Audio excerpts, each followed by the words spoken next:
Shalom, salam sejahtera bagi kita sekalian, Bapak Ibu Jemaat. Kita patut naikkan puji dan syukur kepada Tuhan Yang Maha Kuasa, karena oleh penyertaan dan kasih-Nya kita semua boleh ada sampai pada saat ini. Bapak Ibu saudara jemaat yang diberkati Tuhan, yang menjadi tema perenungan kita sepanjang minggu ini adalah Allah sumber hikmat dan kekuatan.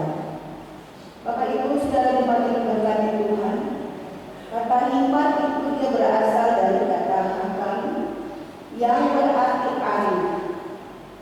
Hikmat berisikan kearifan.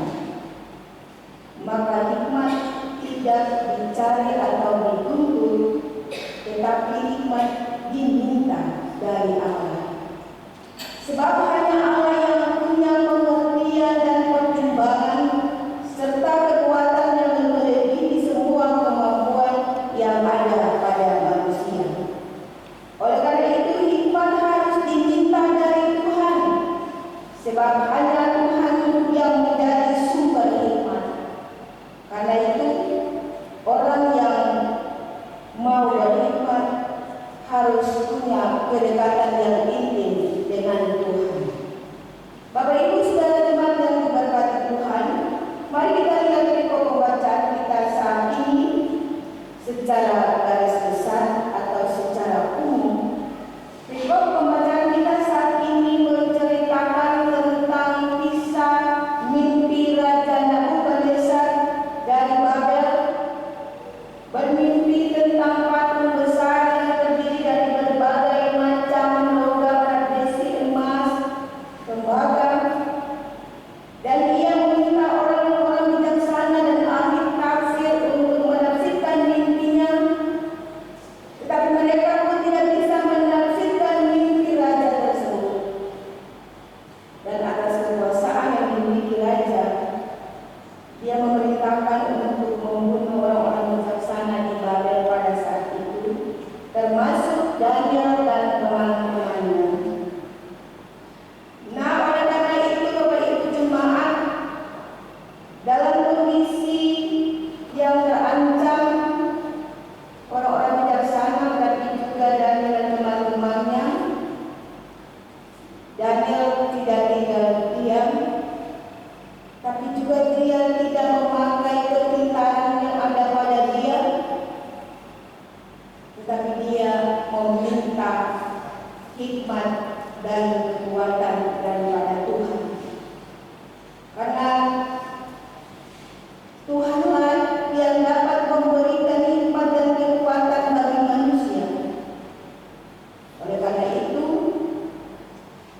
Tuhan memberikan hikmat itu kepada Daniel, dan Daniel diberi penglihatan dari Allah untuk menafsirkan mimpi dari Raja Nebukadnezar. Daniel memuji membesarkan nama Tuhan, bahwa Tuhanlah yang mengaruniakan hikmat dan kekuatan baginya. Kita bisa lihat dalam pembacaan kita ayatnya yang ke-20, 21 dan 23 bagian B, di mana Daniel menaikkan puji-pujian bagi Tuhan. Di situ dikatakan, terpujilah nama Allah dari selama-lamanya sampai selama-lamanya, sebab dari Dia hikmat dan kekuatan, Dia mengubah saat dan waktu, Dia memecah dan mengangkat raja, Dia memberi hikmat kepada orang bijaksana dan pengetahuan kepada orang berpengertian. Engkau telah mengaruniakan kepadaku hikmat dan kekuatan. Oleh karena itu dalam mimpi itu Daniel menjelaskan kepada raja bahwa patung itu melambangkan kerajaan-kerajaan yang akan datang, dan kerajaan Allah akan menghancurkan dan menggantikan semua kerajaan-kerajaan tersebut. Setelah Daniel memberi penjelasan, Raja Nebukadnezar menyadari bahwa Allah Daniel adalah Allah yang sejati, yang memiliki kekuasaan atas segala ilah dan raja. Raja Nebukadnezar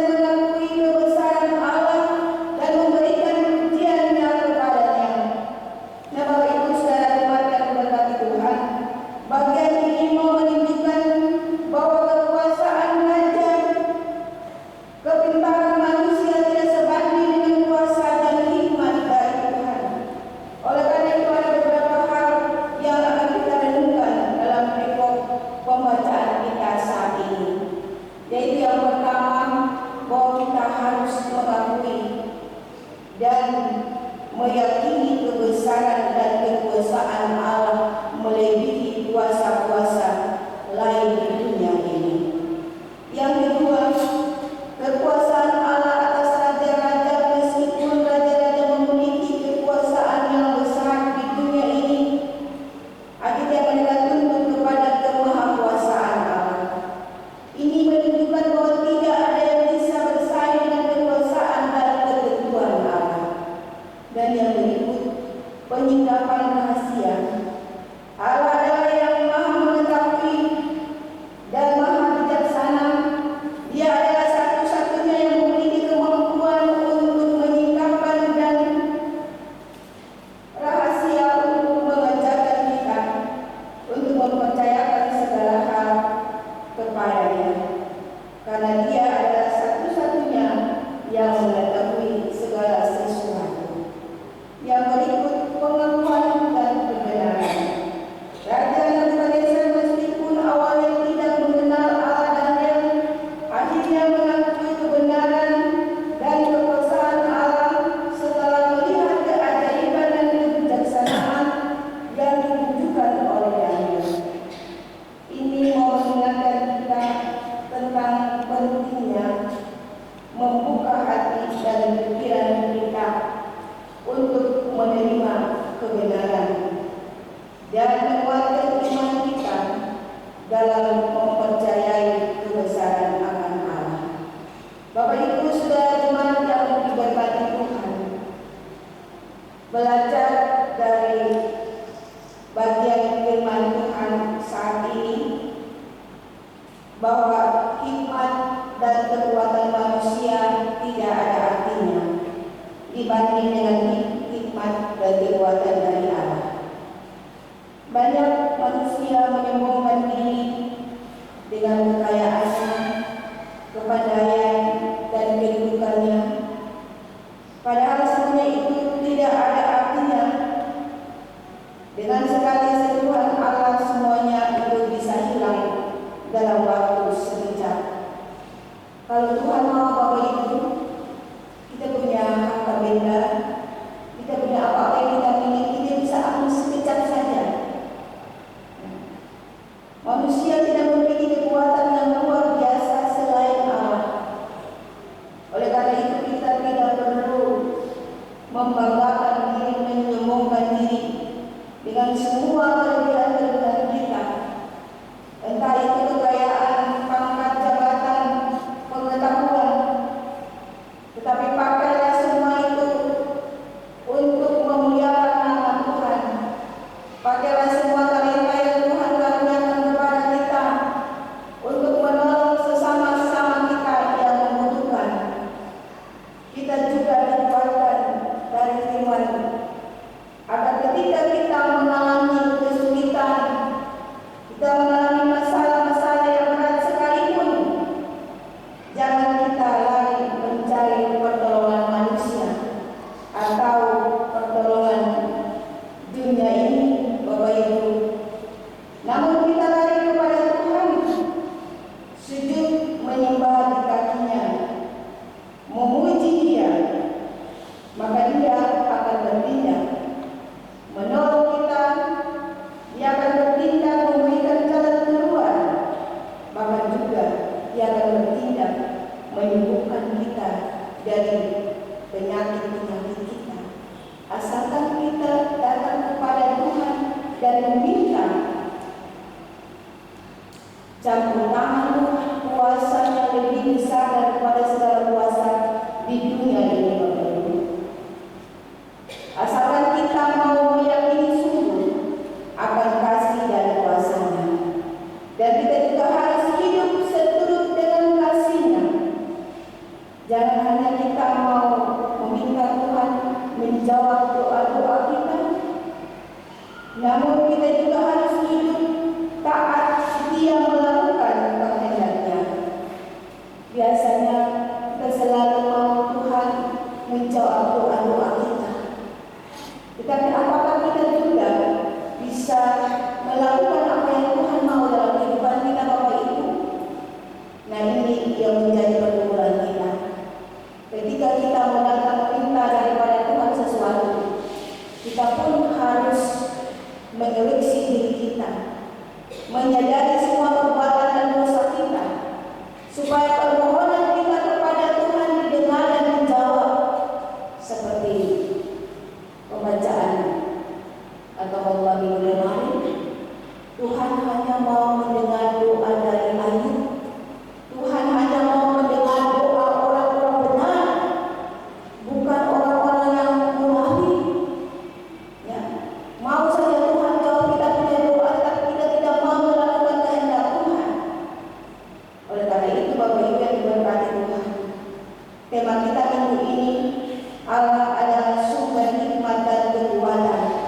Jangan kita mencari kekuatan dunia ini, mencari orang-orang yang pintar atau dukun-dukun, tetapi kita cari Tuhan. Karena Tuhan sajalah yang sanggup menolong kita. Tuhan saja yang sanggup melakukan apa yang Tuhan mau dalam kehidupan kita. Tuhan menolong kita dalam firman-Nya. Amin.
Iya.